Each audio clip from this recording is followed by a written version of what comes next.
ចាសូមគោរពនឹងជម្រាបសួរទៅកាន់ពុកម៉ែបងប្អូនទាំងអស់គ្នាត្រឡប់មកជួបគ្នាសារជាថ្មីជាមួយនឹងការព្យាករណ៍រិស័យប្រចាំសប្តាហ៍ចាប់ពីថ្ងៃទី23រហូតដល់ថ្ងៃទី30ខែមេសាសម្រាប់ឆ្នាំ2020ចាឥឡូវយើងចាប់ផ្ដើមពីឆ្នាំជូតទៅណាសម្រាប់លោកអ្នកដែលកើតឆ្នាំជូតនៅក្នុងសប្តាហ៍នេះផ្ទាល់ចាចាប់ពីថ្ងៃទី23នេះទៅរហូតដល់ដាច់ខែតែម្ដងអ្នកកើតឆ្នាំជូតលោកអ្នកអាចនឹងមានផែនការមានគម្រោងពាក់ព័ន្ធជាមួយនឹងការធ្វើដំណើរអាចនឹងមានដំណើរកម្សាន្តមានការធ្វើដំណើរផ្លូវឆ្ងាយអាចនឹងទៅធ្វើការងារឬក៏បងជារួមអាចនឹងត្រៀមហោះហើរឆ្លងដែនឆ្លងប្រទេសដើម្បីទៅប្រកបកិច្ចការងាររកស៊ីចាអ្នកខ្លះក៏អាចត្រូវទៅរៀនសូត្របន្តអីនេះគឺអាចមាននៅក្នុងសប្តាហ៍ថ្មីនេះណាចាហើយសម្រាប់ពាក់ព័ន្ធជាមួយរឿងលុយកាក់វិញនៅក្នុងសប្តាហ៍នេះដែរដំណើរលុយកាក់របស់អ្នកកើតឆ្នាំជូតឃើញថាលោកអ្នកអាចមានសេរីភាពល្អចាយើងអាចមានប្រើប្រាស់មានសម្រាប់ចាយវាបងមួយចំនួនក៏ឃើញថាអាចកំពុងត្រៀមលុយកាក់ដើម្បីនឹងត្រៀម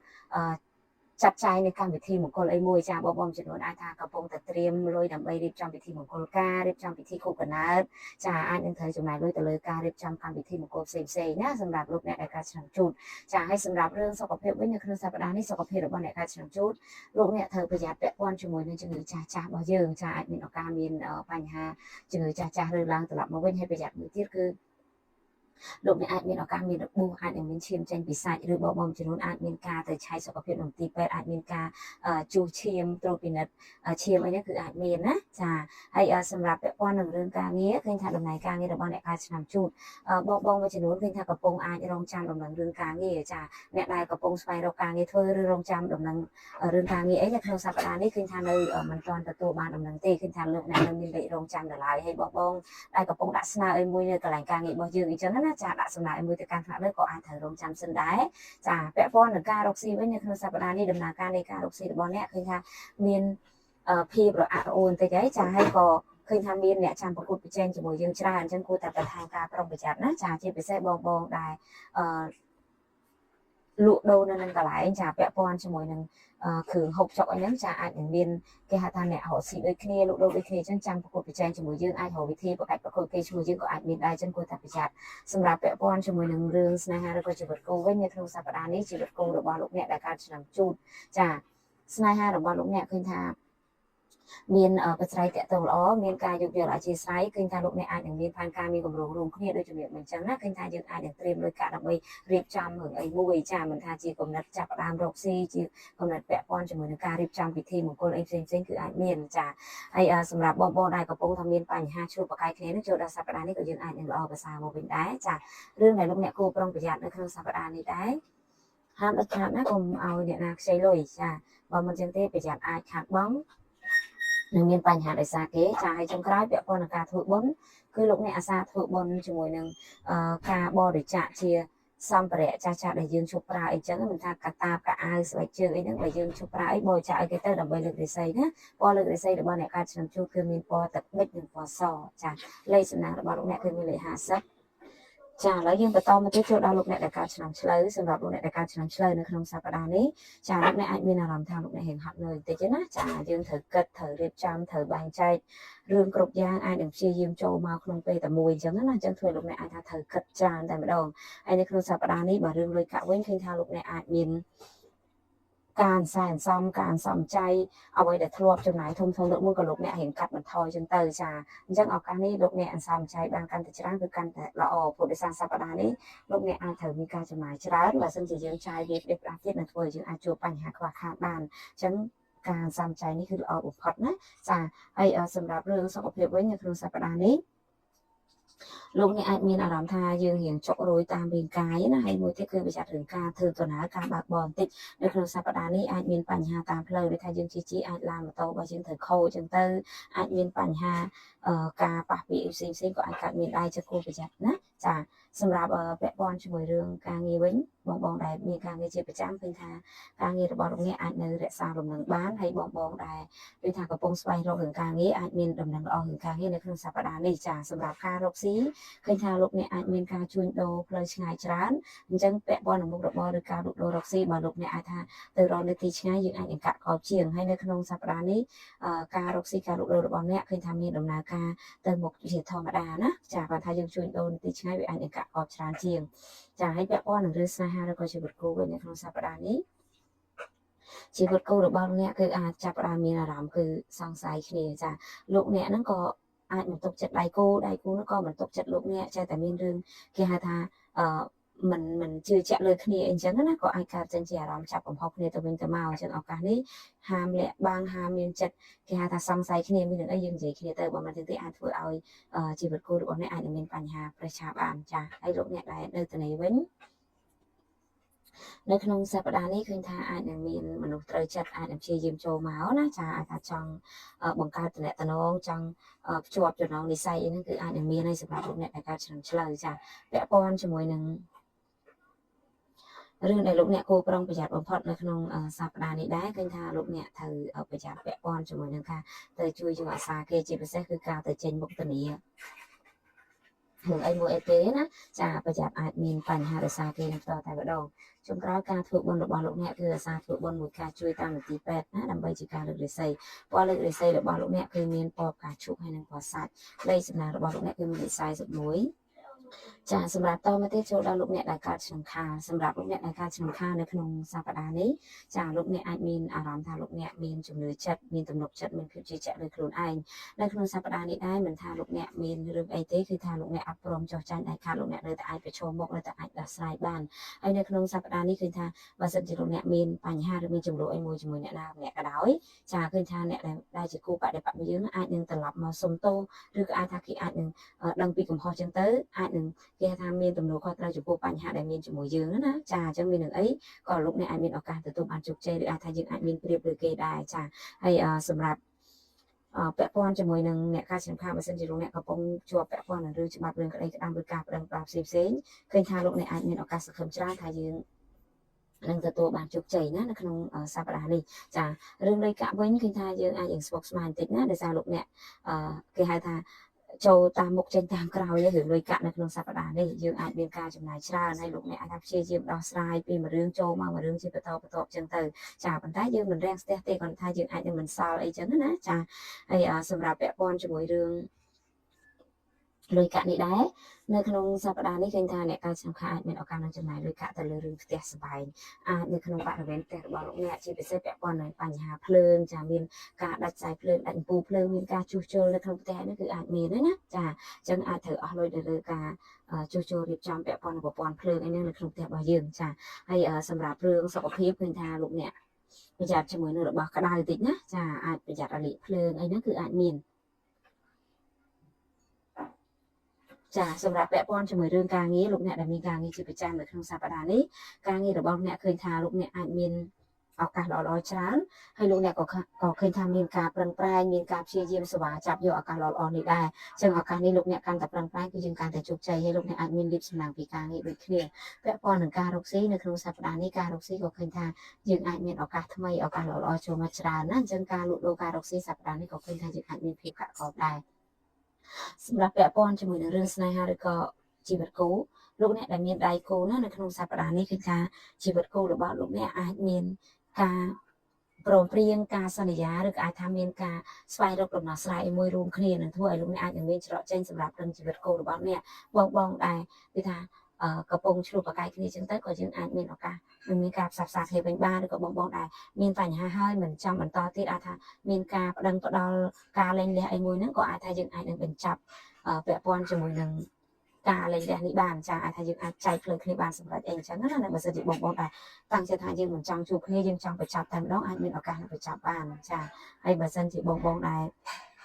នៅទីនេះវិញនៅក្នុងសប្តាហ៍នេះឃើញថាលោកអ្នកអាចនឹងមានអ្នកព្យាយាមចូលមកច្រើនទេណាចាអាចមានជំរឿនច្រើនទៅដែរសម្រាប់លោកអ្នកប៉ុន្តែក៏គួរតែប្រយ័ត្នណាអាចមានការសម្រេចចិត្តខុសដែរនៅក្នុងសប្តាហ៍នេះចាសម្រាប់រឿងដែលលោកអ្នកគួរប្រុងប្រយ័ត្នបំផុតនៅក្នុងសប្តាហ៍នេះគឺប្រយ័ត្នរឿងការសញ្ញាឯកសារចាផ្ដិតមេដៃលើលិខិតស្នាមអីមួយក៏ដោយមុននឹងសញ្ញាមុននឹងផ្ដិតមេដៃត្រូវពិនិត្យមើលបានច្បាស់ណាអាចនឹងមានបញ្ហាចុងក្រោយពាក់ព័ន្ធនឹងការធ្វើបុណ្យគឺលោកអ្នកសាធុបុណ្យជាមួយនឹង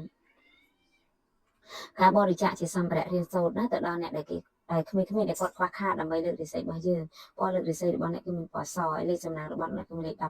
17ចាសម្រាប់តមកទៀតចូលដល់លោកអ្នកដែលកើតឆ្នាំថោះណាសម្រាប់លោកអ្នកដែលកើតឆ្នាំថោះនៅក្នុងសប្តាហ៍នេះលោកអ្នកអាចមានអារម្មណ៍ថាលោកអ្នកមានរឿងសบายរីករាយច្រើនចាអាចនឹងមានគេហៅថាអ្នកចាំលើកទឹកចិត្តជួយជ្រោមជ្រែងឧបត្ថម្ភអញ្ចឹងនៅក្នុងសប្តាហ៍នេះដែរ លោកអ្នកធ្វើអីគិតអីចឹងឃើញថាមានតែអ្នកចាំគេហៅថាផ្ដល់កម្លាំងចិត្តណាអញ្ចឹងអាចទទួលបានសេចក្តីសុខច្រើនសម្រាប់អ្នកការឆ្នាំថោះហើយរឿងលុយកាក់វិញឃើញថាលោកអ្នកអាចកំពុងធ្វើការជំនួយអញ្ចឹងបើសិនជាសប្តាហ៍នេះលោកអ្នកអាចនឹងកំពុងធ្វើការជំនួយចង់ពឹងពាក់អីមួយទៅកាន់អ្នកណាម្នាក់ពាក់ព័ន្ធនឹងរឿងលុយកាក់អាចមានឱកាសមានអ្នកជួយលោកអ្នកបានណាចាហើយសុខភាពវិញឃើញថាលោកអ្នកអាចចាប់ផ្ដើមល្អប្រសើរជាពិសេសអាចថាកន្លងមកបងប្អូនដែលមានជំងឺឈឺស្កាត់ហើយយើងពិបាករកថ្នាំលេបពិបាករកពេទ្យអត់ត្រូវហ្នឹងសប្តាហ៍នេះយើងអាចមានឱកាសដូចថារកឃើញកន្លែងដែលព្យាបាលត្រឹមត្រូវបានអញ្ចឹងណាឬក៏អាចថាយើងរកថ្នាំអីដែលផឹកត្រូវបានអញ្ចឹងចាអាចនឹងជាសះស្បើយហើយសម្រាប់រឿងការងារឃើញថាការងារមានការងារល្អៗនឹងចូលមកធ្វើលោកអ្នកអាចទទួលបានលាភសំណាងជាមួយនឹងការងារហើយបងដែលកំពុងមានការដាក់សំណើដូចថាឡើងឋានៈបុណ្យស័ក្តិប្រាក់ខែនេះក៏អាចនឹងមានដំណឹងល្អដែរនៅក្នុងសប្តាហ៍នេះចាហើយពាក់ព័ន្ធជាមួយនឹងបងដែលកំពុងរងចាំនឹងការងារឃើញថានឹងអាចមានឱកាសទទួលបានការងារថ្មីហើយការងារហ្នឹងក៏អាចថាទទួលបានកម្រៃឬប្រាក់ខែដែលសមរម្យដែលយើងចង់បានដូចគ្នាចាពាក់ព័ន្ធនឹងការរកស៊ីនៅក្នុងសប្តាហ៍នេះការរកស៊ីឃើញថាលោកអ្នកហត់នៅបន្តិចត្រូវប្រឹងប្រែងបានច្រើនជាងមុននឹងទើបអាចមានលទ្ធផលល្អណាចាសម្រាប់ពាក់ព័ន្ធជាមួយនឹងរឿងស្នេហាឬក៏ជីវិតគូចាជីវិតគូនៅក្នុងសប្តាហ៍នេះឃើញថាល្អប្រសើរណាចាលោកអ្នកអាចថាមានការមើលថែយកចិត្តទុកដាក់ចំពោះគ្នាបានយ៉ាងល្អអញ្ចឹងមិនមានអីជាបញ្ហាគួរឲ្យព្រួយបារម្ភទេហើយរឿងដែលលោកអ្នកគួរប្រុងប្រយ័ត្នបំផុតនៅក្នុងសប្តាហ៍នេះយើងប្រយ័ត្នចំពោះតំណែងអ្នកអាយុតិចជាងចាអាចជាប្អូនកូនខ្លួនរបស់យើងតំណែងអ្នកអាយុតិចជាងនេះណាចាពួកអាចនឹងមានបញ្ហាទៅលើពួកគាត់ដូចជាមានបញ្ហាគ្រោះថ្នាក់ឬមានយថាហេតុអីមួយកើតឡើងចំពោះពួកគាត់ចឹងត្រូវតែបន្ថែមការប្រុងប្រយ័ត្នណាចុងក្រោយការធ្វើបុណ្យរបស់លោកអ្នកអាសាធ្វើបុណ្យតាមវត្តអារាមបានច្រើនដូចជាការទៅធ្វើបុណ្យឧទ្ទិសបុណ្យកុសលទៅដល់បុព្វការីជនឬក៏ម្ចាស់កម្មពៀអ្នកដែលយើងត្រូវជាវគ្គវ័នលឺទៅលើគេហ្នឹងអាសាទៅធ្វើបុណ្យនៅវត្តទៅចាដូចថាយកចង្ហាន់យកអីទៅប្រគេនព្រះសង្ឃអីចឹងណាចាឲ្យឧទ្ទិសបុណ្យកុសលដល់គេទៅដើម្បីជាការលើករាសីរបស់លោកអ្នកហើយពណ៌លើករាសីរបស់លោកអ្នកចាគឺមានពណ៌ក្រហមពណ៌ទឹកប៊ិចលេខសំណាងរបស់លោកអ្នកចាគឺមានលេខ62ណាចាសម្រាប់តមកទៀតចូលដល់លោកអ្នកដែលកើតឆ្នាំរោងចាសម្រាប់លោកអ្នកដែលកើតឆ្នាំរោងនៅក្នុងសប្តាហ៍នេះផ្ទាល់លោកអ្នកអាចមានអារម្មណ៍ថាលោកអ្នកហត់នឿយប៉ុន្តែសួរថាលោកអ្នកអាចនឹងចោះចាញ់អត់អ្នកការឆ្នាំរោងគឺអត់ចោះចាញ់ទេនៅក្នុងសប្តាហ៍នេះលោកអ្នកឃើញថាកំពុងតែព្យាយាមចង់សម្រេចគោលដៅឬអាចថាមានគោលបំណងចង់បានចង់ធ្វើអីមួយអញ្ចឹងណាហើយត្រូវប្រឹងអញ្ចឹងលោកអ្នកក៏អាចថាមានអំរែកធន់ប៉ុណ្ណាមានផលលំបាកខាងប៉ុណ្ណាក៏លោកអ្នកនៅតែជំនះដើរទៅមុខហើយក៏អាចថាយើងអាចទៅដល់គោលដៅដែលយើងចង់បានណាចាសម្រាប់រឿងលុយកាក់វិញឃើញថាសប្តាហ៍នេះដោយសារតែការប្រឹងប្រែងការតស៊ូរបស់អ្នកធ្វើលោកអ្នកអាចនឹងមានសេរីភាពរឿងលុយកាក់ត្រឡប់មកវិញលោកអ្នកអាចមានចំណូលលុយកាក់ចូលមកសម្រាប់ប្រើប្រាស់ចាយវាយមានដំណឹងល្អពាក់ព័ន្ធនឹងរឿងលុយកាក់មកពីទីឆ្ងាយណាឬអាចមានលេខពីទីឆ្ងាយនឹងតែម្ដងចាហើយសម្រាប់ពាក់ព័ន្ធជាមួយរឿងសុខភាពសប្តាហ៍នេះឃើញថាបញ្ហាសុខភាពត្រូវប្រយ័ត្នបញ្ហារឿងក្បាលជង្គង់ចង្កេះហើយនឹងខ្នងបន្តិចចាអាចមានបញ្ហាណាចាលោកអ្នកអាចមានឈឺនៅចំណុចហ្នឹងហើយចាសម្រាប់ពាក់ព័ន្ធនឹងរឿងការងារវិញនៅក្នុងសប្តាហ៍នេះការងាររបស់អ្នកការឆ្នាំរោងអាចនឹងមានរឿងឲ្យលោកអ្នកត្រូវសម្រេចចិត្តណាបងមួយចំនួនក៏អាចថាត្រូវសម្រេចចិត្តជ្រើសរើសយកការងារណាមួយឬក៏អាចថានៅកន្លែងការងារអាចនឹងមានការដាក់នៅការងារថ្មីចូលមកឲ្យលោកអ្នកត្រូវជ្រើសរើសថាអូយើងគួរជ្រើសរើសយកការងារមួយណាឬគួរទទួលយកការងារនឹងឬអត់ចឹងណាចាអញ្ចឹងអាចថាមានរឿងឲ្យលោកអ្នកត្រូវជ្រើសរើសឬក៏សម្រេចចិត្តនេះឯងឬក៏បងមួយចំនួនអាចថាកំពុងដាក់ពាក្យធ្វើការស្រាប់តែក្នុងពេលតែមួយហ្នឹងអាចនឹងមានក្រុមហ៊ុន2ឬ3តាក់ទងមកវិញក្នុងពេលតែមួយចឹងទៅយើងដាក់ជើងដល់ហើយចឹងណាចឹងលោកអ្នកត្រូវសម្រេចចិត្តថាគួរទៅកន្លែងណាឬក៏អាចនឹងគេណាត់ជួបសម្ភាសថ្ងៃតែមួយចឹងទៅធ្វើលោកអ្នកអាចនឹងមានការសម្រេចចិត្តតិចណាចាហើយពាក់ព័ន្ធនឹងការរកស៊ីនៅក្នុងសប្តាហ៍នេះឃើញថាការរកស៊ីរបស់អ្នកអត់អីទេណាយើងអាចថាមានភាពរលូនការលក់ដូរក៏អាចថាល្អប្រសើរជាពិសេសបងដែលលក់ដូរពាក់ព័ន្ធជាមួយនឹងគ្រឿងរបស់ញ៉ាំណាចាអាចមានភាពកាក់កបមែនតើនៅក្នុងសប្តាហ៍នេះចាហើយសម្រាប់ពាក់ព័ន្ធជាមួយរឿងស្នេហាចាជីវិតគូជីវិតស្នេហារបស់លោកអ្នកឃើញថាលោកអ្នកអាចព្យាយាមបង្កើតឲ្យមានភាពរឹងមាំហើយប៉ុន្តែដៃគូរបស់យើងឃើញថាគាត់ដូចជាចាប់ផ្ដើមពេលដែលលោកអ្នកកាន់តែចង់ច្បាស់លាស់ដៃគូរបស់យើងគឺកាន់តែគេហៅថាលែងសូវយកចិត្តទុកដាក់ណាអញ្ចឹងអាចធ្វើឲ្យជីវិតគូរបស់អ្នកសប្តាហ៍នេះមានភាពសង្កេតតិចហើយគួរប្រយ័ត្នតិចដែរណាសម្រាប់អ្នកកើតឆ្នាំរោងនៅក្នុងសប្តាហ៍នេះដំណើរស្នេហារបស់អ្នកគឺអាចមានអ្នកចូលមកជ្រៀតជ្រែកអាចមានអ្នកទី2ទី3ចូលមកនេះឯងចាហើយលោកអ្នកដែលនៅទីនេះក៏គួរប្រយ័ត្នណាអាចនឹងមានជាប់ពាក់ព័ន្ធនឹងស្នេហាត្រីកោណអាចនឹងមានគេហៅថាជួបស្នេហ៍អ្នកមានម្ចាស់ហើយអីចឹងទៅចាហើយសម្រាប់រឿងដែលលោកអ្នកគួរប្រយ័ត្នបំផុតនៅក្នុងសប្តាហ៍នេះដែរ គឺប្រយ័ត្នពាក់ព័ន្ធជាមួយនឹងបញ្ហារឿងមុនខ្មៅចាលោកអ្នកហាមដាច់ខាតណាកុំព្យាយាមទៅពាក់ព័ន្ធនឹងរឿងមុនខ្មៅមុននេះមុននោះផ្សេងវាអាចធ្វើឲ្យមានបញ្ហាដល់លោកអ្នកអញ្ចឹងគួរតែប្រយ័ត្នឬអាចថាយើងប្រយ័ត្នចាញ់បោកគេដោយសារតែដូចថាគេអូសទាញឲ្យទៅធ្វើរឿងនេះរឿងនោះពាក់ព័ន្ធនឹងមុនខ្មៅចឹងទៅប៉ុន្តែធ្វើឲ្យអត់មានលទ្ធផលអីទេយកលុយទៅបោះចោលអញ្ចឹងគួរតែប្រយ័ត្នណាចាហើយមួយទៀតគួរប្រយ័ត្នអាចនឹងមានអ្នកដែលធ្លាប់មានចំនួនឬមានបញ្ហាមួយលោកអ្នកអាចមានកំណត់គេហៅថាចង់ប្រើប្រាស់មុនខ្មៅផ្សេងនេះមកព្យាបាលចំពោះលោកអ្នកដែរអញ្ចឹងលោកអ្នកអាសាស្រោចទឹកទៅធ្វើបុណ្យឲ្យបានច្រើននឹងគឺជារឿងល្អសម្រាប់លោកអ្នកនៅក្នុងសប្តាហ៍នេះចាចុងក្រោយការធ្វើបុណ្យរបស់លោកអ្នកគឺអាសាធ្វើបុណ្យមួយការចូលរួមកសាងណាសាលារៀនវត្តអារាមទីពេទ្យអីហ្នឹងចាគឺពិសេសពាក់ព័ន្ធនឹងការសាងសង់នឹងតែម្ដងចាយើងអាចចូលរួមសាងសង់ជាមួយគេទៅដើម្បីជាការលើករាសីពណ៌លើករាសីរបស់លោកអ្នកចាគឺមានពណ៌សូកូឡាណាចាលេខសំណាងគឺមានលេខ68ចាសម្រាប់តមកទៀតចូលដល់លោកអ្នកដែលកើតឆ្នាំអាសាញ់សម្រាប់លោកអ្នកដែលកើតឆ្នាំអាសាញ់នៅក្នុងសប្តាហ៍នេះដែរឃើញថាលោកអ្នកអាចនឹងកំពុងមានបំណងមួយគឺការផ្លាស់ប្ដូរខ្លួនឯងចាអ្នកខ្លះក៏កំពុងតែត្រៀមសម្រក់គីឡូអ្នកខ្លះក៏ចង់កែកុនសម្ផស្សអ្នកខ្លះក៏អាចថាចង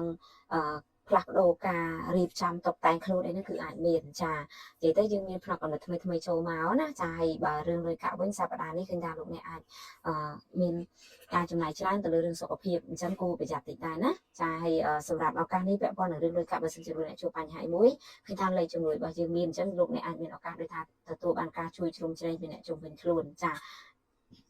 ហើយសម្រាប់រឿងសុខភាពវិញមួយរយៈនេះឃើញថាលោកអ្នកប្រយ័ត្នបញ្ហាពាក់ព័ន្ធជាមួយនឹងការក្រិចថ្លោះអីចឹងណាចាលោកអ្នកអាចដើរបុកនេះបុកនោះឬរអិលដៃរអិលជើងទៅអាចទៅជាមានការថ្លោះក្រិចនៅចំណុចបរិវេណដៃជើងអីហ្នឹងគឺអាចមានចាហើ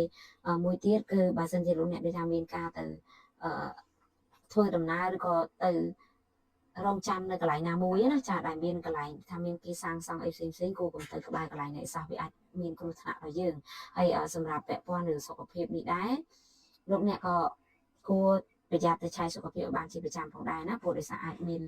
ជំងឺណាមួយដែលដូចថាយើងអាចចាប់អារម្មណ៍មើលតែវាអាចនឹងកើតមានចំពោះយើងហើយវាអាចមានផលប៉ះពាល់នៅពេលខាងមុខដែរអញ្ចឹងគួរតែប្រយ័ត្នណាចាហើយសម្រាប់ពាក់ព័ន្ធជាមួយនឹងរឿងការងារចាលោកអ្នកដែលមានការងារជាប្រចាំនៅក្នុងសប្តាហ៍នេះដែរឃើញថាការងាររបស់លោកអ្នកអាចមានដំណឹងល្អនឹងការងារចូលមកណាចាមិនថាបងប្អូនដែលកំពុងរងចាំនឹងការងារអាចនឹងមានឱកាសទទួលបានការងារថ្មីហើយបងប្អូនដែលមានការងារជាប្រចាំហើយឃើញថាអាចមានឱកាសទទួលបានភាពជោគជ័យជាមួយនឹងការងាររបស់យើងចាហើយអាការរកស៊ីវិញឃើញថាមានពលឺណាចាអញ្ចឹងឱកាសនេះមានពេលវេលាដែលលោកអ្នកអាចធ្វើអីបានសប្បាយចាប់អីបានគួរតែចាប់យកព្រោះអាចជាឱកាសល្អសម្រាប់យើងចាហើយសម្រាប់ពាក់ព័ន្ធជាមួយរឿងស្នេហាឬក៏ជីវិតគូចាសប្តាហ៍នេះយើងប្រយ័ត្នតិចព្រោះអាចមាននឹងខ្វែងកំណត់គ្នាឬក៏អាចមាននឹងអន់ចិត្តគ្នាបន្តិចណាអញ្ចឹងគួរតែប្រយ័ត្នប្រយែងហើយលោកអ្នកដែលនៅទីនេះលោកអ្នកឃើញអាចមានឱកាសជួបស្នេហាមកពីទីឆ្ងាយណាចាឬអាចមានឱកាសបានជួបស្នេហាតាមរយៈការធ្វើដំណើរកម្សាន្តផ្សេងគឺអាចមានចាចុងក្រោយការធ្វើបុណ្យរបស់លោកអ្នកគឺអាសាធ្វើបុណ្យមួយការបលែងស័ព្ទណាដើម្បីជាការលើករាសីពណ៌លើករាសីរបស់អ្នកគឺមានពណ៌សនិងពណ៌ខៀវចាសម្រាប់លេខសំណាងរបស់លោកអ្នកដែរចាគឺមានលេខ100គត់ណាចាសម្រាប់តមកទៀតចូលដល់លោកអ្នកដែលកើតឆ្នាំមមីសម្រាប់អ្នកកើតឆ្នាំមមីនៅក្នុងសប្តាហ៍ថ្មីនេះដែរលោកអ្នកឃើញថាអាចមានឱកាសនឹងមានការណាត់ជួបការពិភាក្សាការចរចាឬមានការរួមសហការអីមួយជាមួយនឹងមនុស្សចំណូលថ្មីឬអ្នកជំនាញខ្លួនចាលោកអ្នកអាចនឹងកើតមានហើយបើសិនជាមានការណាត់ជួបការចរចាអីលោកអ្នកអាចសប្បាយចិត្តបានណាមានឱកាសនឹងទទួលបានជោគជ័យឬផ្លែផ្កាល្អសម្រាប់យើងហើយបើរឿងលុយកាក់វិញឃើញថាលោកអ្នកអាចមានឱកាសថាយើងអាចមានចំណូលលោកអ្នកអាចមានដំណឹងល្អពាក់ព័ន្ធនឹងរឿងលុយឬអាចថាមានឱកាសមានលៀបសំណាងពាក់ព័ន្ធនឹងរឿងលុយកាក់ពាក់ព័ន្ធជាមួយនឹងការទទួលបានគេមរតកពីចាស់ទុំអីហ្នឹងក៏អាចមានដែរចាហើយនៅក្នុងសប្តាហ៍នេះគឺថាអ្នកកើតឆ្នាំមមីបើសិនជាអាចមានលៀបណាគឺអាចលោកអ្នកអាចមានលៀបរឿងលុយកាក់ពីមនុស្សភេទប្រុសចាជាអ្នកនាំលៀបមកឲ្យចាហើយសម្រាប់ពាក់ព័ន្ធនឹងសុខភាពរបស់លោកអ្នកឃើញថាមួយរយៈនេះអាសាឈឺក្បាលណាចឹងគួរព្យាយាមគេងឲ្យបានគ្រប់គ្រាន់ចាព្រោះពេលខ្លះលោកអ្នកអាចអាសាចូលគេងយប់ជ្រៅនេះឯងសម្រាប់អ្នកកើតឆ្នាំមមីណាចាហើយសម្រាប់បើមើលពីរឿងការងារឃើញថាការងាររបស់លោកអ្នកអាចនឹងមានគេហៅថាការចាប់ផ្ដើមថ្មីការងារថ្មីឬអាចមានការផ្លាស់ប្ដូរអីដែលថ្មីសម្រាប់លោកអ្នកតតែម្ដងបងប្អូនមួយចំនួនឃើញថាអាចនឹងមានការផ្លាស់ប្ដូរតួនាទីអ្នកខ្លះក៏ផ្លាស់ប្ដូរទីតាំងផ្លាស់ប្ដូរការងារអីហ្នឹងក៏អាចមានដែរណាហើយការផ្លាស់ប្ដូរនេះគឺជាការផ្លាស់ប្ដូរទៅកាន់រឿងដែលជោគជ័យនិងរឿងល្អចាហើយការរកស៊ីឃើញថាមានភាពរលូនទេនៅក្នុងសប្តាហ៍នេះមិនមានអីជាបញ្ហាទេចាហើយសម្រាប់រឿងស្នេហាឬក៏ជីវិតគូចា រឿងជីវិតគូនៅក្នុងសប្តាហ៍នេះគឺប្រយ័ត្នឲ្យបានច្រើនគឺកុំឆេវឆាវកុំចិត្តក្តៅមិនចឹងទេអាចនឹងមានរឿងគេហៅថាប៉ះទង្គិចគ្នាហើយយើងមើលមកគ្នាអត់ចំណាចាអញ្ចឹងគួរតែប្រយ័ត្នហើយបើលោកអ្នកដែលនៅតែនេះឃើញថាអាចនឹងមានឱកាសជួបស្នេហាគេហៅថាបែបមួយរយៈពេលណាចាគេហៅថាស្នេហា7ពេកចឹងទៅចាចូលមកតែមួយផ្លេតក៏ត្រូវចាក់ចេញទៅវិញចឹងណាចាហើយសម្រាប់រឿងដែលគួរប្រយ័ត្នបំផុតនៅក្នុងសប្តាហ៍នេះគឺថាលោកអ្នកត្រូវប្រយ័ត្នពាក់ព័ន្ធជាមួយនឹងតំណែងមនុស្សស្រីចាមិនថាអាយុច្រើនឬអាយុតិចជាងលោកអ្នកទេគេអាចព្យាយាមចូលមកចាវាថាធ្វើល្អមួយយើងយកចិត្តទុកដាក់ចំពោះយើងចឹងទៅអញ្ចឹងប្រយ័ត្នណាអាចមានឱកាសប្រយ័ត្នចាញ់បោកគេចាហើយចុងក្រោយការធ្វើបុណ្យរបស់លោកអ្នកគឺសារធ្វើបុណ្យមួយការជួយតាមមន្ទីរពេទ្យទៅដើម្បីលើករាសីរបស់យើងចាសម្រាប់ពណ៌លើករាសីរបស់លោកអ្នកចាគឺមានពណ៌ផ្កាឈូកនិងពណ៌សចាលេខសំណាងរបស់លោកអ្នកគឺមានលេខ12ចានិង67ណាចាសម្រាប់តមកទៀតចូលដល់លោកអ្នកដែលកើតឆ្នាំមមែណាសម្រាប់លោកអ្នកដែលកើតឆ្នាំមមែនៅក្នុងសប្តាហ៍នេះផ្ទាល់ចាលោកអ្នកអាចមានអារម្មណ៍ថាលោកអ្នកអាចនឹងមានការនឹករលឹកទៅដល់ក្រុមគ្រួសារនឹករលឹកទៅដល់សាច់ញាតិបងប្អូនអីចឹងទៅចាឃើញថាក៏អាចនឹងមានការណាត់ជួបក្រុមគ្រួសារអីចឹងណាហើយអាចមានការធ្វើដំណើរទៅសួរសុខទុក្ខសាច់ញាតិអីនេះក៏អាចមានដែរនៅក្នុងសប្តាហ៍នេះចាហើយសម្រាប់រឿងលុយកាក់វិញឃើញថាសប្តាហ៍នេះដែរអ្នកកើតឆ្នាំមមែ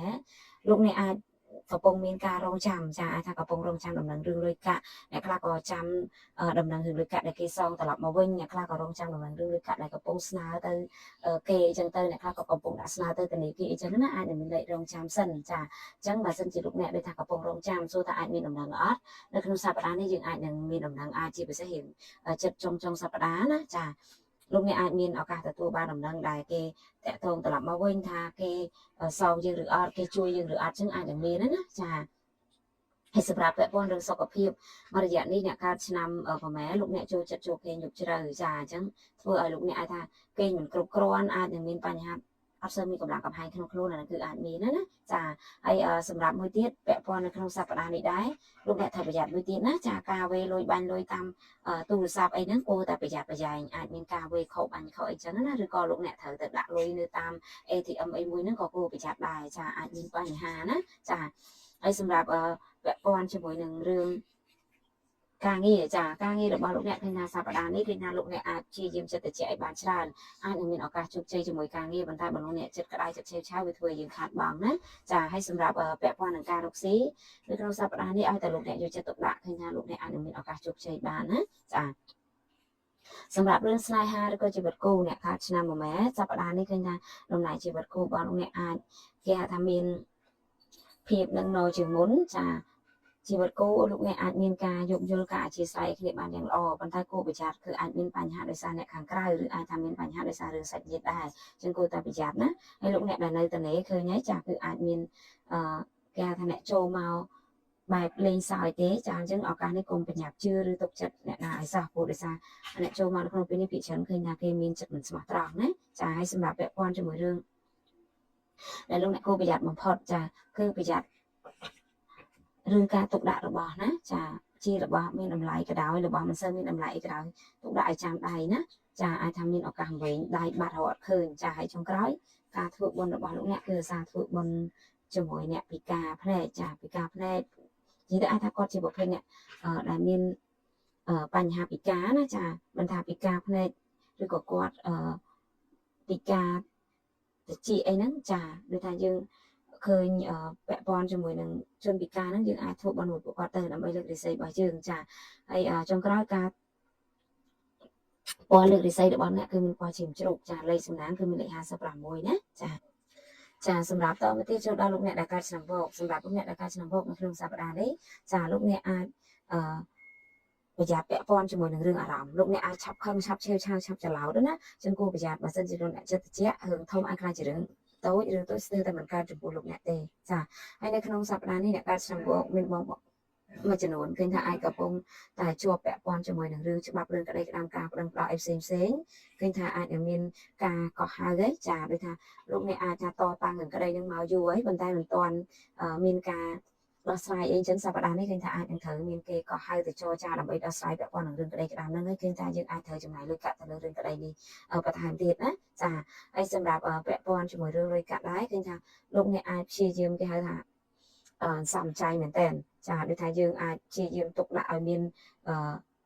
ភាពច្បាស់លាស់ណាអញ្ចឹងសប្តាហ៍នេះអាចតែលោកអ្នកចេះគ្រប់គ្រងការចំណូលចំណាយបានយ៉ាងល្អមិនមានអីជាបញ្ហាទេចាហើយនៅក្នុងសប្តាហ៍នេះឃើញបងមួយចំនួនឃើញអាចត្រូវចំណាយលុយកាក់ទៅលើរឿងការទិញសម្ភារៈប្រើប្រាស់អាចជាទូរស័ព្ទដៃអីហ្នឹងគឺអាចមានណាចាសម្រាប់សុខភាពឃើញថាលោកអ្នកប្រយ័ត្នបរិវេណមាត់ធ្មេញហើយនឹងភ្នែកណាអាចមានឈឺភ្នែកហ្នឹងហើយរឿងការងារវិញឃើញថាមានពលឺល្អណាចាការងាររបស់អ្នកចាប់ផ្ដើមមានផ្លែផ្កាយអញ្ចឹងត្រូវព្យាយាមប្រឹងប្រែងលោកអ្នកអាចមានឱកាសជោគជ័យហើយការរកស៊ីក៏គួរតែគេហៅថាមានការប្រុងប្រយ័ត្នឲ្យបានច្រើនពួកអាចថាមានអ្នកប្រកួតប្រជែងជាមួយយើងអីចឹងណាចាសម្រាប់ពាក់ព័ន្ធជាមួយនឹងរឿងស្នេហាឬក៏ជីវិតគូចានៅក្នុងសប្តាហ៍នេះឃើញថាដូចជំរាបពីខាងដើមចឹងអ្នកការឆ្លងបោកត្រូវចិត្តតិចឲ្យបានច្រើនចាយើងអាចព្យាយាមនិយាយគ្នាតាមសម្រួលកុំឲ្យមានរឿងខ្វាយកំណត់គ្នាណាបើមិនចឹងទេអាចកាត់លៀបខ្លួនឯងចាហើយចុងក្រោយពាក់ព័ន្ធនឹងរឿងដែលគួរប្រុងប្រយ័ត្នបំផុតគឺប្រយ័ត្នពាក់ព័ន្ធជាមួយនឹងតំណែងមនុស្សភេទប្រុសចាអាចនឹងព្យាយាមចូលមកលីពណ៌និយាយប្រកាច់ប្រកួតគេឈ្មោះយើងអីចឹងគឺអាចមាននេះគួរតែប្រយ័ត្នណាចុងក្រោយការធ្វើបុណ្យគឺអាសាធ្វើបុណ្យជាមួយនឹងការចូលរួមជួយចាទៅដល់ដូចថាក្មេងៗតាមម្ដងកម្មាកំព្រីអីចឹងណាដើម្បីលើករាសីរបស់យើងពណ៌លើករាសីរបស់អ្នកគឺមានពណ៌សហើយនិងពណ៌រៀងសុកាឡាណាចាសម្រាប់លេខសំណាងគឺមានលេខ36ណាចាសម្រាប់តមកទៀតចូលដល់លោកអ្នកដែលកើតឆ្នាំរកាសម្រាប់អ្នកកើតឆ្នាំរកាឃើញថាលោកអ្នកអាចមានអារម្មណ៍ថាយើងអាចមានសេចក្តីសុខច្រើនជាងមុនលោកអ្នកអាចនឹងត្រៀមទទួលបានគេហៅថាការជួយជ្រោមជ្រែងការយកចិត្តទុកដាក់ពីអ្នកជិតខ្លួនហើយនៅក្នុងសប្តាហ៍នេះដែរឃើញថាលោកអ្នកអាចនឹងមានឱកាសជួបមនុស្សដែលគេហៅថាស្មោះត្រង់ចាអាចអ្នកខ្លះក៏ជួបមិត្តថ្មីដែលមានទឹកចិត្តល្អអ្នកខ្លះក៏ជួបគូជីវិតដែលអាចថាមានភាពល្អប្រសើរជាមួយគ្នាអញ្ចឹងទៅចាយើងអាចជួបមនុស្សដែលត្រូវចិត្តអីអញ្ចឹងណាចាហើយនៅក្នុងសប្តាហ៍នេះដែរគឺថាលោកអ្នកអាចនឹងគេថាមានអ្នកចាំជួយជ្រោមជ្រែងលោកអ្នកដែរអញ្ចឹងអាចជារឿងល្អចាហើយបើពាក់ព័ន្ធរឿងលុយកាក់ដែរគឺថាលោកអ្នកអាចមានអារម្មណ៍ថាយើងស្មុគស្មាញយើងខ្លាចដល់ពេលវេលាដែលយើងដោះស្រាយអត់ទាន់ប៉ុន្តែគឺថាសប្តាហ៍នេះអីទេលោកអ្នកនៅតែអាចដោះស្រាយបានណាចាហើយសម្រាប់ពាក់ព័ន្ធជាមួយនឹងរឿងសុខភាពលោកអ្នកត្រូវប្រយ័ត្នអាចមានបញ្ហាពាក់ព័ន្ធជំងឺសើស្បែកការពាក់ព័ន្ធជាមួយនឹងបញ្ហាអាឡែហ្ស៊ីអីផ្សេងៗគឺអាចមានហើយប្រយ័ត្នភ្នែកតិចណាអាចមានបញ្ហារបួសឬឈឺភ្នែកចាហើយពាក់ព័ន្ធជាមួយរឿងការងារគឺថាការងាររបស់អ្នកអាចនឹងមានការផ្លាស់ប្ដូរណាចាបងជំនួសដឹងថាកំពុងចង់ផ្លាស់ប្ដូរការងារឬអត់ទេប៉ុន្តែការផ្លាស់ប្ដូររបស់យើងគឺអាចនឹងមានហើយចាហើយសម្រាប់ពាក់ព័ន្ធជាមួយរឿងការរកស៊ី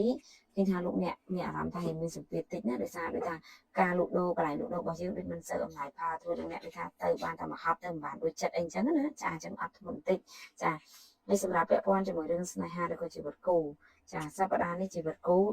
គឺលោកអ្នកត្រូវតែមានការប្រយ័ត្នប្រយែងបានខ្លាំងចាកុំឆេវឆាវកុំប្រើអារម្មណ៍ណាមិនចឹងទេអាចថាយើងអាចមានការប៉ះទង្គិចគ្នាឲ្យដើមហេតុដោយសាររឿងលុយកាក់នេះដែរចាហើយចុងក្រោយរឿងដែលគួរប្រុងប្រយ័ត្នបំផុតសម្រាប់លោកអ្នកដែលកើតឆ្នាំរកាណាចារឿងដែលគួរប្រុងប្រយ័ត្នបំផុតនៅក្នុងសប្តាហ៍នេះដែរឃើញថាលោកអ្នកត្រូវប្រយ័ត្នហាមកុំឲ្យអ្នកណាខ្ចីលុយឬខ្ចីរបស់មិនចឹងទេអាចនឹងមានបញ្ហាដល់ខ្លួនឯងចាហើយចុងក្រោយការធ្វើបុណ្យអាសាធ្វើបុណ្យជាមួយនឹងការបរិច្ចាគជាសម្លៀកបំពាក់ណាឲ្យតែអ្នកខ្វះខាតទៅដើម្បីលើករាសីរបស់យើងពណ៌លើករាសីរបស់អ្នកគឺមានពណ៌សហើយពណ៌សាច់លេខសំណាងគឺមានលេខ55ចាសម្រាប់តមកទៀតចូលដល់លោកអ្នកដែលកើតឆ្នាំចណាសម្រាប់លោកអ្នកដែលកើតឆ្នាំចនៅក្នុងសប្តាហ៍នេះលោកអ្នកអាចមានអារម្មណ៍ថាលោកអ្នកដូចជាគេថាអត់ស្រឡះចិត្តណាមានរឿងស្មុគស្មាញហើយអាចមានអារម្មណ៍ថាដូចអត់សូវមានលំនឹងសម្រាប់ខ្លួនឯងលោកអ្នកគិតអីបែបច្បោកច្បល់ចឹងគួរតែប្រយ័ត្នតិចដែរចានៅក្នុងសប្តាហ៍នេះឃើញថាអ្នកការឆ្នាំចអាចមានរឿងឲ្យលោកអ្នកត្រូវគេថាជ្រើសរើសឬក៏សម្រេចចិត្តអញ្ចឹងការជ្រើសរើសឬសម្រេចចិត្តអីមួយត្រូវតែប្រយ័ត្នណាព្រោះលោកអ្នកអាចមានឱកាសខ្ពស់មែនតើដែលយើងសម្រេចចិត្តខុសហើយយើងស្ដាយក្រោយអញ្ចឹងគួរតែប្រយ័ត្នហើយសម្រាប់រឿងលុយកាក់ឃើញថាលោកអ្នកអាចនឹងមានភាពតានតឹងតិចហើយលុយកាក់ក៏ប្រយ័ត្នជួបការឆក់បោកការចាញ់បោកគេហើយអាចមានឱកាសប្រយ័ត្នមានបញ្ហាខាត់បងលុយកាក់ទៅលើរឿងសុខភាពដែរចាអញ្ចឹងគួរតែប្រយ័ត្នប្រយែងណាចាហើយមួយទៀតដូចថាពាក់ព័ន្ធជាមួយនឹងការដូចថាត្រូវចាញ់បោកគេនេះក៏គួរប្រយ័ត្នអាចនឹងលោកអ្នកដូចថាមានបញ្ហាសុខភាពហើយលោកអ្នកអាចចង់រកពេទ្យដែលព្យាបាលឬក៏កន្លែងដែលព្យាបាលបានត្រឹមត្រូវប៉ុន្តែមានជនជាឱកាសចូលមកណែនាំលោកអ្នកឲ្យទៅកន្លែងនេះកន្លែងនោះអញ្ចឹងទៅចាធ្វើឲ្យយើងត្រូវទៅទិញរបស់នឹងយកមកប្រើប្រាស់ដើម្បីចង់ជាចង់បានផលអីចឹងទៅចាគាត់ត្រូវចាញ់បោកគេអីចឹងណាចាដូចថាគេលក់កោយើងអីចឹងណាចាហើយសម្រាប់មកមើលពីរឿងសុខភាពនេះដែរគឺលោកអ្នកត្រូវប្រយ័ត្នកុំព្យាយាមទៅប៉ះពាល់មួយរបស់ស្រួចណាខ្លាចមានរបួសចាហើយមើលពីរឿងការងារវិញឃើញថាតម្លៃការងាររបស់អ្នកកើតឆ្នាំចគឺល្អណាយើងមានពលឺមានឱកាសទទួលបានភាពជោគជ័យមានឱកាសមានភាពលេចធ្លោជាមួយនឹងការងាររបស់យើងចាហើយសម្រាប់ការរកស៊ីឃើញថាលោកអ្នកអាចនៅ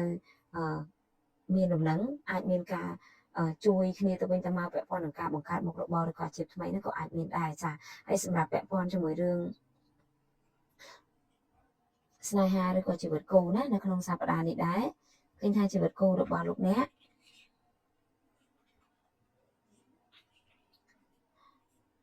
អាចនឹងមានបញ្ហាដោយសារអ្នកខាងក្រៅអញ្ចឹងគួរតែប្រយ័ត្នតិចណាជាពិសេសមនុស្សចាស់នៅសុកអាចថាលោកអ្នកកំពុងតែមានតំណែងជាមួយគ្នាហើយយើងអាចរស់នៅជាមួយគ្នាហើយស្រាប់តែអ្នកចាស់ត្រឡប់មកវិញឬក៏គេហៅថាមនុស្សអតីតរបស់យើងណាអាចព្យាយាមចូលមកវិញអញ្ចឹងទៅអាចនឹងធ្វើឲ្យមានបញ្ហាដល់ជីវិតគូរបស់យើងដែរអញ្ចឹងគួរតែប្រយ័ត្នហើយចុងក្រោយលោកអ្នកដែលនៅតំណែងវិញឃើញថាបើសិនជាលោកអ្នកទើបបែកបាក់ស្នេហានឹងអាចមានឱកាសដៃគូរបស់យើងនឹងត្រឡប់មកវិញណាចាហើយចុងក្រោយពាក់ព័ន្ធជាមួយនឹងរឿងដែលលោកអ្នកគួរប្រុងប្រយ័ត្នបំផុតណាយើងប្រយ័ត្ននឹងការទុកដាក់របស់មានតម្លៃតិចចាអាចមានឱកាសខ្លាចយើងវិញដៃសេះតែបាត់រត់ឃើញហើយចុងក្រោយការធ្វើបុណ្យរបស់លោកអ្នកគឺអាសាធ្វើបុណ្យមួយការបល័យស័ព្ទណាដើម្បីលើករាសីចាពណ៌លើករាសីគឺមានពណ៌លឿងពណ៌មាសហើយពណ៌សណាលេខសំណាងគឺមានលេខ04ចាសម្រាប់ចុងក្រោយគឺយើងចូលដល់កូនបើណាចាសម្រាប់លោកអ្នកដែលកើតឆ្នាំកុរសម្រាប់លោកអ្នកដែលកើតឆ្នាំកុរនៅក្នុងសប្តាហ៍នេះចាលោកអ្នកអាចមានអារម្មណ៍ថាលោកអ្នកអត់សុខចិត្តសោះចាភ្ញាក់ពីគេងមកពេលណាឃើញថាមានតែបញ្ហាចូលមកលោកអ្នកមានរឿងឲ្យគិតច្រើនហើយមានអារម្មណ៍ថាលោកអ្នកដោយហត់នឿយលោកអ្នកអស់សង្ឃឹមលោកអ្នកបាក់ទឹកចិត្តមែនតើនៅក្នុងសប្តាហ៍នេះជាគួរតែប្រយ័ត្នតិចណាចាហើយបើរឿងលុយកាក់វិញឃើញថាលោកអ្នកអាចមានអារម្មណ៍ថាលោកអ្នកធ្វើអីក៏អត់បានដូចចិត្តដែរចាមានតែខាតបង់លុយជាប់គាំងរាំងស្ទះនៅនឹងគេអីចឹងទៅចាហើយមួយទៀតសប្តាហ៍នេះឃើញត្រូវអស់លុយទៅលើរឿងពាក់ព័ន្ធជាមួយច្បាប់រឿងក្តីក្តាមអីក៏អាចមានឬក៏បងជំនួសអាចអស់លុយទៅលើរឿងឡានម៉ូតូអីហ្នឹងគឺអាចមានដែរចាព្រោះដោយសារអាចត្រូវមានបញ្ហាដោយថាការផាកបណ្ដៃផ្សេងក៏អាចកើតមានចាអញ្ចឹងលោកអ្នកគួរប្រយ័ត្នការបើកបោកឲ្យយើងតិចដែរណាចាសម្រាប់ពាក់ព័ន្ធជាមួយនឹងរឿងសុខភាពដែរឃើញថាសុខភាពយើងអត់អំណោយផលទេហើយក៏ត្រូវអស់លុយទៅលើរឿងសុខភាពដែរអញ្ចឹងគួរប្រយ័ត្នណាចារឿងការងារវិញសប្តាហ៍នេះឃើញថាការងាររបស់អ្នកអាចមានភាពតានតឹងចានៅកន្លែងការងារទៅជាមានការរើសអើងការបែងចែកបាក់ពួកអីផ្សេងអញ្ចឹងទៅចាហើយសម្រាប់នៅក្នុងឱកាសនេះដែរឃើញថាបងជំនុនដែរនៅកន្លែងការងារឃើញថាអាចកំពុងមានអារម្មណ៍មួយចេះតែតូចចិត្តខ្លួនឯងដូចថាពេលដែលមានឱកាសល្អឬរឿងអីល្អឃើញត្រូវគេមើលរំលងយើងអីចឹងណាចាក៏មានរឿងតូចចិត្តដែរហើយចុងក្រោយពាក់ព័ន្ធជាមួយនឹងការរកស៊ីចាលោកអ្នកដែលជាអ្នករកស៊ីវិញសប្តាហ៍នេះឃើញថាការរកស៊ីគឺអាចប្រឈមមុខច្រើនជាមួយនឹងជនខិលខូចអញ្ចឹងលោកអ្នកគួរប្រយ័ត្នតិចដែរណាចាប្រយ័ត្នអស់តែរបស់ឲ្យអត់ឃើញលុយអីចឹងណាចាហើយពាក់ព័ន្ធជាមួយនឹងរឿងស្នេហាឬក៏ជីវិតគូវិញនៅក្នុងសប្តាហ៍នេះជីវិតគូរបស់អ្នកអាចយើងសោះអង្គុយដាក់គ្នាបន្តិចណាចាហើយក៏អាចថាអាចនឹងមានរឿងលាក់បាំងចំពោះគ្នាដែរអញ្ចឹងសប្តាហ៍នេះមិនថាលោកអ្នកដៃគូរបស់មានរឿងអីលាក់បាំងចំពោះគ្នាអាចនឹងបែកធ្លាយពេលដែលបែកធ្លាយហ្នឹងវាទៅជាមានរឿងកើតឡើងផ្សេងទៅតទីវាចេះតែអូនប្រទៀងចូលមកអញ្ចឹងណាអញ្ចឹងគួរតែប្រយ័ត្នតិចដែរចុងក្រោយពាក់ព័ន្ធនឹងរឿងដែលគួរប្រុងប្រយ័ត្នបំផុតគឺប្រយ័ត្នដំណៃសាច់ញាតិឬចាស់ទុំចាអាចមានចាស់ទុំអន់ចិត្តជាមួយលោកអ្នកក៏អាចមានដែរចាសម្រាប់ចុងក្រោយពាក់ព័ន្ធជាមួយនឹងការធ្វើបុណ្យគឺលោកអ្នកអាសាធ្វើបុណ្យជាមួយនឹងការធ្វើបុណ្យជាមួយព្រះសង្ឃឲ្យបានច្រើនដើម្បីជាការលើករាសីណាពណ៌លើករាសីរបស់អ្នកគឺមានពណ៌ក្រហមនិងពណ៌ខ្មៅចា